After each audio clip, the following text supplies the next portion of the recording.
Hello everyone, in this video I'm going to show you how you can remove photo background using Picsart photo editor. So after you download it and open, and then just click on add icon at the bottom.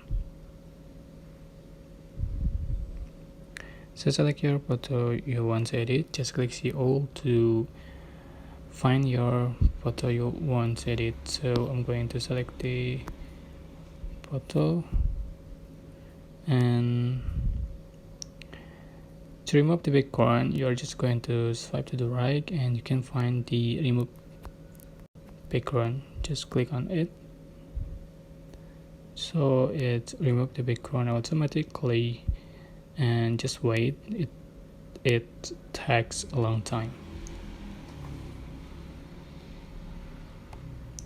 So the background has been removed, and you can add another background with the color, or just scroll in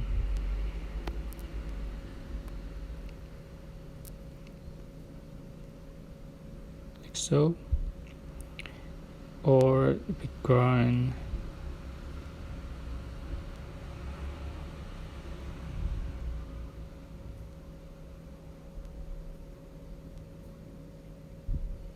right. This is pro picture, so you can pro first to be able to use this picture. I hope this tutorial was helpful. Like, subscribe.